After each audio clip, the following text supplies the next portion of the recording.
They like trap music, but that's not me. They like pop music, but that's not me.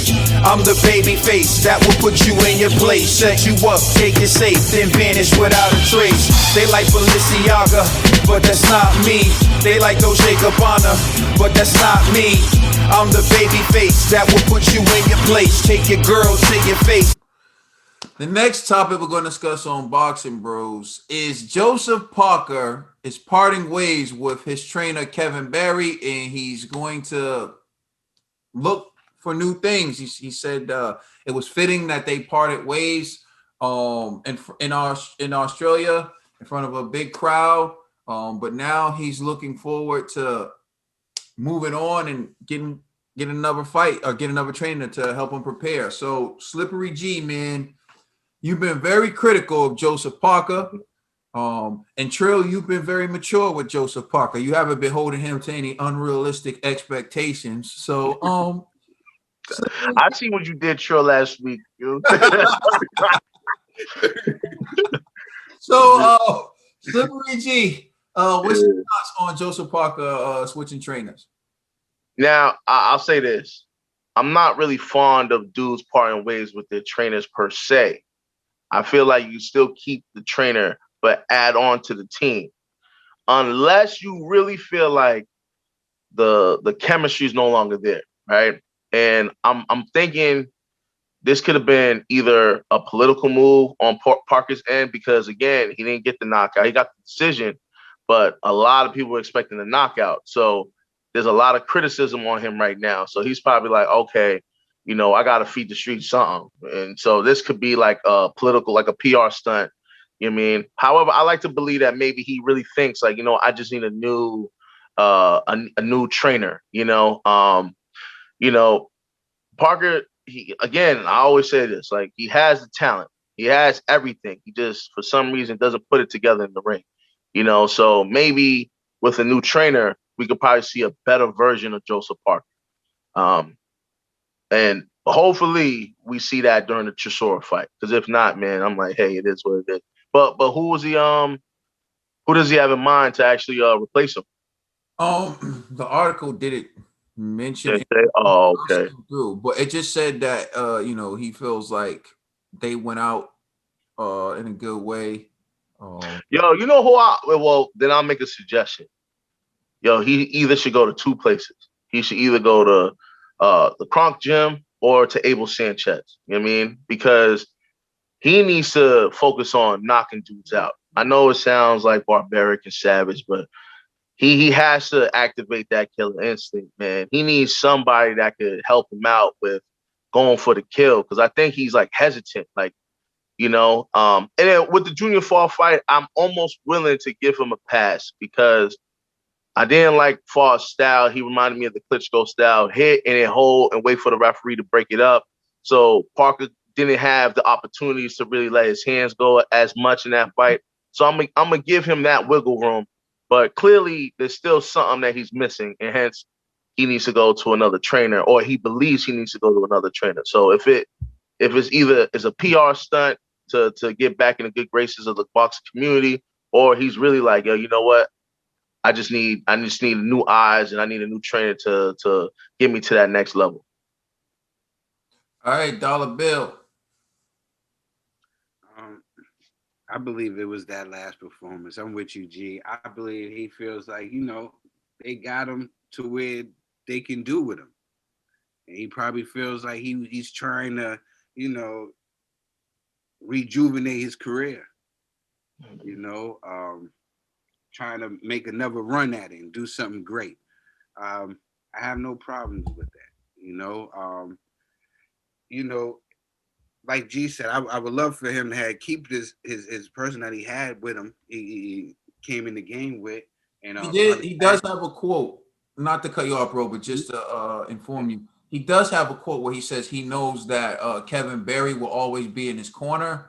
But I don't know if he meant that like literally he will always be in his corner, or he meant like I know he'll always be rooting. Got my back. Yeah. He's always got my back, yo. You know what I'm saying? I don't know if he's implying he'll be in the corner now, but I just want to give you that information. Or it could be a thing where his former trainer don't want to play the back seat. He was like, if you want to get somebody new, you know what I'm saying, then I'm out, you know. That was a good situation. Ben Davison. Yeah. He said, you got my support. You know, I'm always gonna have love for you. You know what I'm saying? But you know, I ain't playing backseat second to nobody. You know what I'm saying? So it could be one of those situations too. I can't fault Joseph. Joseph got to do what's the best for his career, you know, and best for him right now. And he feels like he needs new eyes. Then you know, you go get some new eyes. That's what you do. You know, that's you know, you use that. You know. But I'm with it. You know, if this is gonna make him a better fighter, I'm with it. He has to do something. Mm-hmm. Joseph Parker, he has to do something, and he has to look good. He has to look good in the next fight. So I'm not mad at him. Ned, the TBE. All right. After Joseph Parker in the fight with Anthony Joshua, Joseph Parker didn't look impressive at all. And after that, he fought Dillian White, which he lost. And after that loss, he didn't look impressive in any of those last fights. He went life or death with a cab driver. Well, he couldn't truck driver. Truck driver. Sorry. He couldn't take out Junior. Of life and death. That's all I'm gonna say. I know. How many times did he get dropped in that fight? True. Like, was that fight close? No. He couldn't. He couldn't beat up Junior Fa. And I'm just saying, at this point, you got to look at what can I do to improve myself. And if you need to change your training staff, then do that. But I'm not mad. If at this point, I'm not mad at the decision. It's not disloyal after someone throws in the towel, but it's more of we just need to reinvent and reconfigure our style and our system. So do your thing, Joseph Parker, because you got a challenge come May, and you gotta be ready on that day. That's all I gotta say. Bars. So for me, I feel like the decision is one for him to make. Maybe he feels like he just needs a new voice, and that can happen at times. You know, it's rare that you see a fighter start with someone and end with the same trainer. Sometimes you need a new voice, and even when you like your trainer, different trainers bring out different qualities in a fighter. So, for example, Floyd Money Mayweather, who had Roger and had his dad, Mayweather Sr. When Floyd was with Roger Mayweather, he was more offensive. When he was with Floyd Mayweather Sr., he was more defensive. See, that's because what they do in camps, what they specialize in, what they place emphasis on. See, Roger's like, throw more punches, like hit this guy more, right? Yeah. And Mayweather Sr.'s like, don't get hit. You know what I'm saying? Like, so this is what you have. You have boxing is a sport of philosophies, theories. Everyone has like their own way. No one's way is wrong. It's just like what's best for the fighter at the end of the day, because every fighter can be successful implementing. You can't take, say, a Deontay Wilder and give him to Floyd Mayweather Sr. and Mayweather Sr. is going to turn him into, you got to give him to a guy like, say, Sugar Hill. Let's do it. You got to give him to, say, like a guy like that who can make him, you know, good jab, right hand. So everyone has like their philosophies, their theories, and things that make someone great. Like Ricky Hatton, when he left his trainer and he went to Mayweather Sr. and then he fought Pacquiao and got put to sleep. I always felt like he would have did better with his old guy. That style where he went in there with the bodysuit and the mitts and Hatton just went to work. Like, he would have did better with that than he did trying to be defensive, because he's not a defensive fighter. So, you know how they say styles make fights, philosophy make trainers. And so maybe he's felt like I've given Kevin Barry enough time to get me to the top of the mountain. And I feel like he hasn't done that. So maybe I need to switch and see if at this particular point in time, because I feel like Trill said he's on his last leg. He's on his last leg. And he's also like 28, 29 years old. So to be so young and to be at such a critical point in your career, you would have to think, look, Kevin, I love you, but like we've gone as far as we can go together. In the Junior Fall performance, I wouldn't read too much into it because you know what they say, familiarity breeds contempt, right?